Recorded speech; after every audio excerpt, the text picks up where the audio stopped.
पुजारी जी हाथ में कलश का जल लेकर धार बनाकर मंदिर के चारों तरफ घूमने लगे और साथ ही वो कुछ बुदबुदा रहे थे। वो अजीब सा जानवर भी पुजारी जी के पीछे पीछे चलने लगा। वो अजीब तरह से घूर भी रहा था। ठाकुर साहब और ठकुराइन दोनों बुरी तरह से कांप रहे थे, जबकि बच्चा अब तक रो रहा था।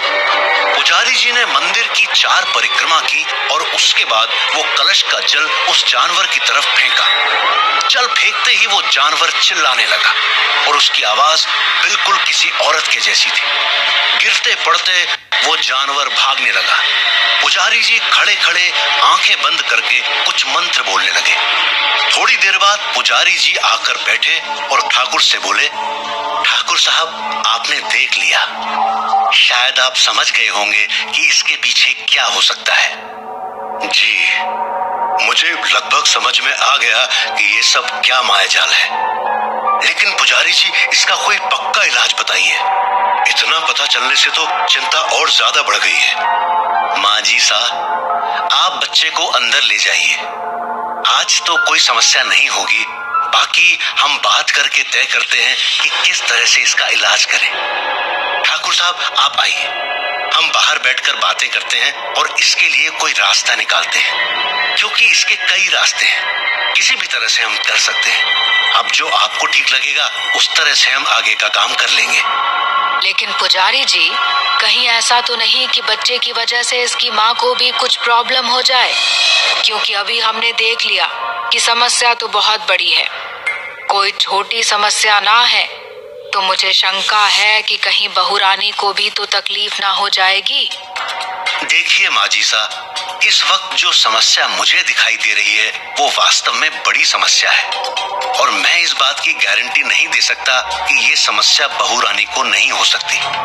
बल्कि मैं तो ये कहूंगा कि ये समस्या आपके घर के किसी भी सदस्य को हो सकती है, क्योंकि ये कोई भूत प्रेत नहीं है, ये अभिमंत्रित चुड़ैल है।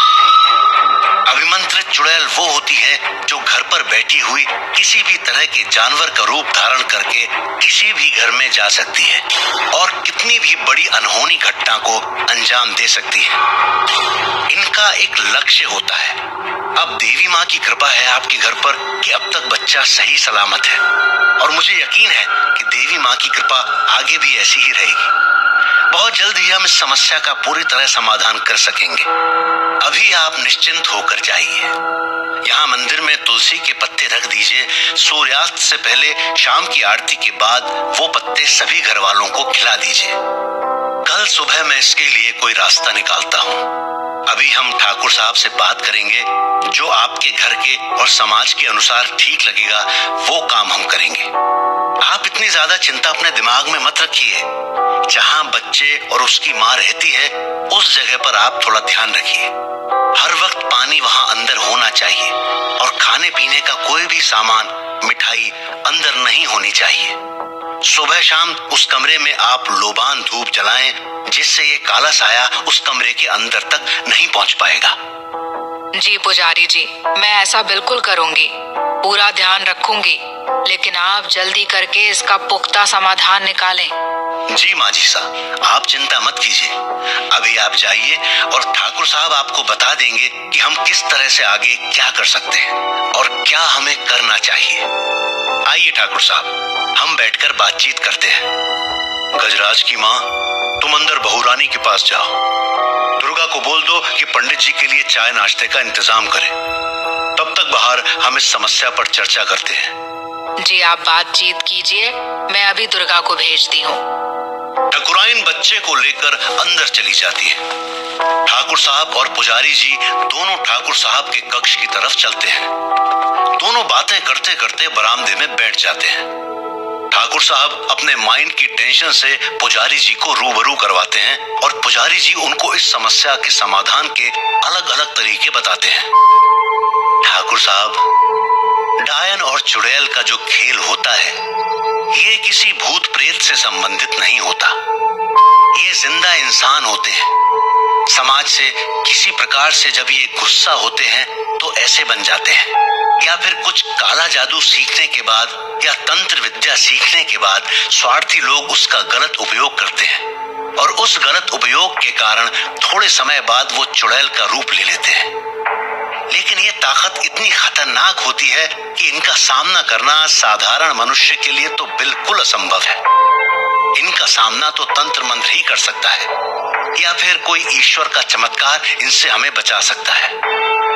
इस वक्त जैसा कि आपने भी देखा था, और जहां तक मैं समझ रहा हूं कि ये अभिमंत्रित चुड़ैल इस गांव के अंदर है। शायद गांव की हो या बाहर की, ये तो कहना अभी मुश्किल है, लेकिन इतना जरूर कह सकता हूं ये इस गांव की सीमा के अंदर है और मैं इसको अब जब चाहूं तो बुला सकता हूं। लेकिन ये अलग रूप में हमारे सामने आएगी, जैसे आज वो अजीब सा जानवर बन के आई थी। ऐसा होने पर हम ना तो इसको पूरी तरह से नष्ट कर सकते हैं और ना ही इसका पता लगा सकते हैं कि ये कौन है। पुजारी जी, आपने तो और ज्यादा टेंशन में डाल दिया। अगर ऐसा होगा तो फिर हम इसका समाधान कैसे करेंगे? क्या कोई और रास्ता है कि हम इस डायन को पूरी तरह से इस गांव से दूर कर सकें, इसको हम पकड़कर नष्ट कर सकें? इसको पकड़ना तो असंभव है। रही बात ये कि कोई दूसरा रास्ता, तो दूसरा रास्ता इसका तंत्र और मंत्र ही है। हमें किसी ऐसे व्यक्ति की सहायता की जरूरत है जो तांत्रिक विद्या में निपुण हो, और वो तांत्रिक विद्या इसको अपने वश में कर सकती है, जिस कारण हमें इससे छुटकारा मिल सकता है। तभी ये गांव इस डायन के खौफ से मुक्त होगा। और अभी तो ये शुरुआत हुई है। जहां तक मेरा शक जा रहा है, ये डायन किसी एक गांव तक सीमित नहीं है और ना ही यहाँ रुकने वाली है। मैं समझा नहीं। अगर ये शुरुआत की है तो वो कितनी आगे जा सकती है, इसका अंदाजा तो मैं लगा सकता हूँ। लेकिन इसे पूरी तरह से पकड़ना असंभव है, तो फिर इसके खौफ से आजाद कैसे होंगे, ये बताइए। इसके खौफ से हम आजाद तभी हो सकते हैं जब ये इस तंत्र विद्या से मुक्त हो। 24 घंटे में कम से कम 8 घंटे ऐसे होते हैं जब किसी प्रकार के तंत्र या मंत्र किसी साधारण इंसान पर असरदार नहीं होते हैं। और ये एक साधारण इंसान ही है जो किसी कारण से खतरनाक डायन के रूप में लोगों को परेशान कर रही है। ये आदमी भी हो सकता है और औरत भी हो सकती है, अभी इसका भी हमें पता नहीं है। पुजारी जी, फिर तो इसका इलाज हमारे बस का तो नहीं है, आपका ही सहारा है।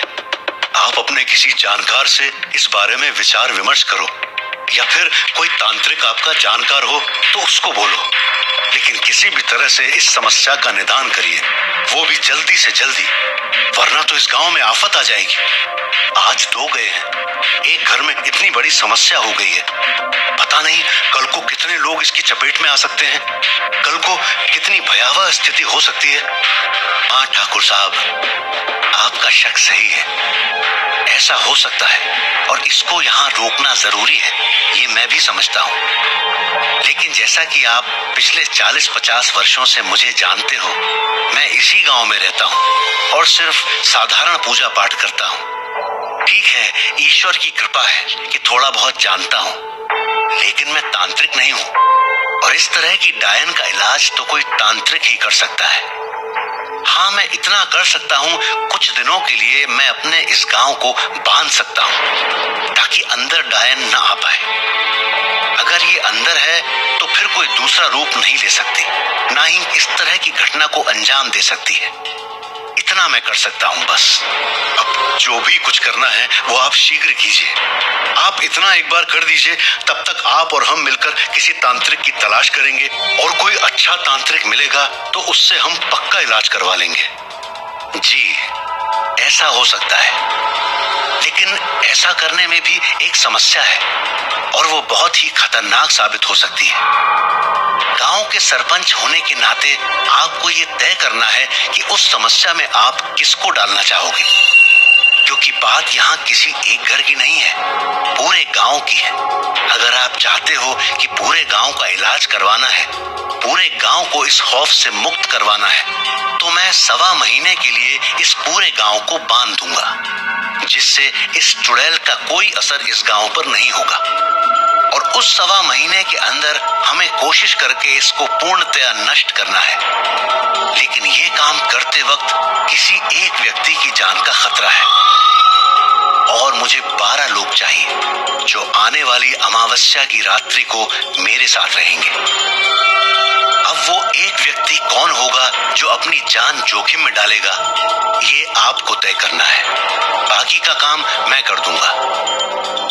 ये सुनकर ठाकुर साहब आश्चर्य से पुजारी जी को देखने लगे। उनके मुंह से कोई शब्द नहीं निकल रहा था।